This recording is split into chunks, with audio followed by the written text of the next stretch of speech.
Hey everyone, it's Ryder from Skip. I'm in Charleston, West Virginia, outside the state capitol.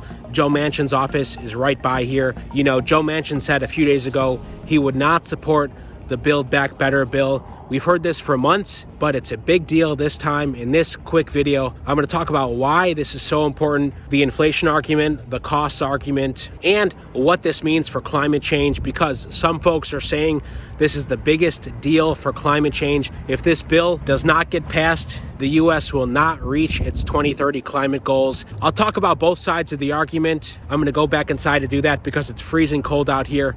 Thanks so much for your support and watching. Click subscribe below. You know, we're almost at 100,000 subscribers. Okay, so let me unpack Manchin's perspective a bit more. There's three main factors at play here. One is the inflation argument, that this bill will be too expensive, far more than the $2 trillion, more like 4, 5, 6 trillion, even higher by some estimates, which brings up the second point, the actual cost of the bill that's being proposed. And the third piece is why some of this funding is so important when it comes to climate change. So inflation, cost, and climate change. I'll talk about why what Joe Manchin said on Sunday may be good for Democrats and Manchin's perspective. Biden has said he's committed to working something out with Manchin, but remember, we've been hearing that for months. This piece came out of the Wall Street Journal today about why both Manchin and Biden are wrong about the Build Back Better's inflation impact. Basically, inflation is already here, and supply chain issues and labor shortages are exacerbating it. The point of this article is that those are the two main factors. Inflation will depend in the near term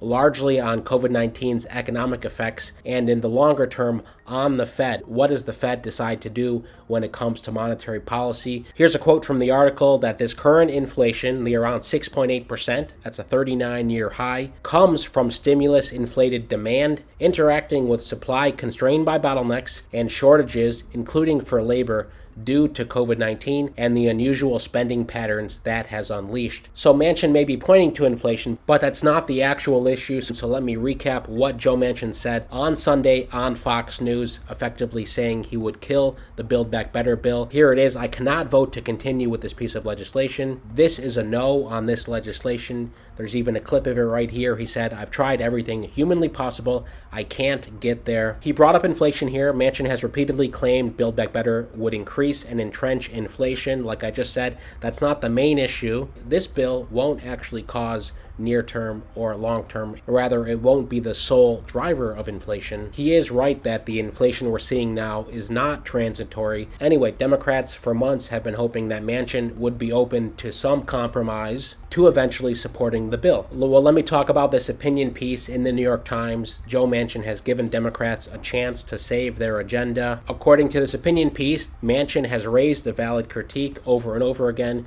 This bill was deeply flawed, and the, quote, compromises his colleagues made did nothing to address the concerns he has been consistently raising since the summer. He's been steadfast for several months now. This piece goes on. Other Democrats may not realize it, but Mr. Manchin may well have given them a gift. In fact, we've heard other opinions that there may be other Democrats who really don't want to spend this amount of money, but have not been public about it, and basically Manchin is giving them an out. Here's the problem. Democrats have been trimming the bill for months in an effort to meet Manchin's demand to make it cost less than $2 trillion over the next decade. But rather than focusing on a few top priorities, they wedged almost every major social program Biden had proposed into the bill and relied on arbitrary expiration dates to make it seem less expensive. This is not new news. This has come out lots of times. Basically, they've said, let's put it in for 2 years, 3 years, 5 years, with the intention, of course, to renew it, but the initial sticker shock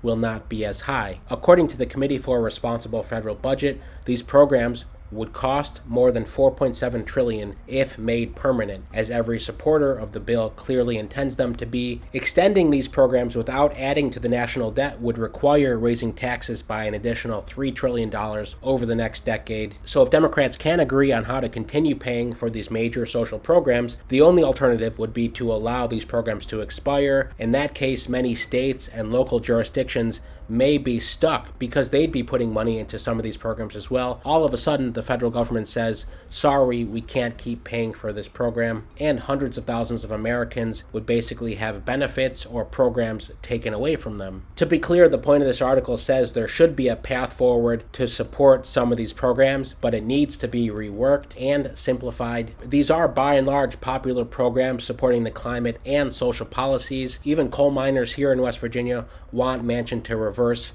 his opposition to Build Back Better. Cecil Roberts, the president of the United Mine Workers of America, said in a statement on Monday, quote, "We are disappointed that the bill will not pass. We urge Senator Manchin to revisit his opposition to this legislation." So I've talked about the inflation concerns, the cost concerns. Now let me talk about the climate concerns. Here's a graphic from the New York Times today that shows historical emissions and the 2030 emissions goal. Basically, with the infrastructure bill, there was some improvement. With the Build Back Better, supposedly we'd be able to reach the 2030 goal on historical emissions. If not, there's no way we'll meet that goal. Basically, a lot of the money in the Build Back Better would allow quicker infrastructure investment. Elon Musk was on record saying a few weeks ago he frankly doesn't care about federal spending. Tesla can still continue to do what it's going to do, and he doesn't really need funding from the government at this point. However, the point is here that throwing money at a problem, sure, there will be a lot of waste, but the argument is that it will move things, that it's the only way to try to get to the emissions goal that the U.S. has set, to try to slow down some of the major climate impacts that we've been seeing a ton of over the past few years. The hottest years on record. Of course, the climate is just one piece of the bill. There's still a lot in there for education, from childcare, pre-K up to community college, that's been discussed. And I know we have a fairly split audience here. Some of you are very supportive of this spending, some of you not. I'd love to hear in the comments, where are you currently at? What do you think is best for your families, for your kids, and for the climate? This just out from The Atlantic.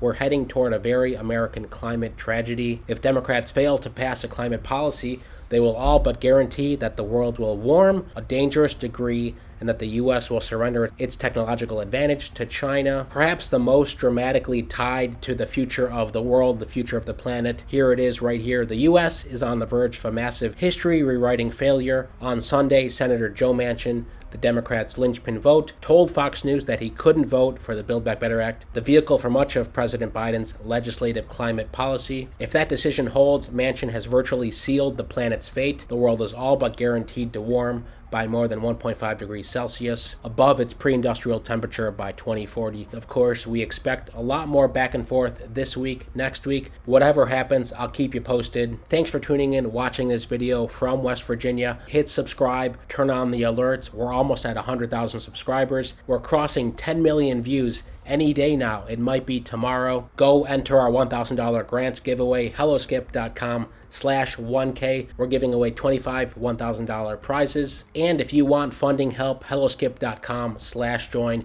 Book personalized funding help. We have a few spots tomorrow and next week before the end of the year. Most importantly, stay well, stay healthy, and I'll see you tomorrow.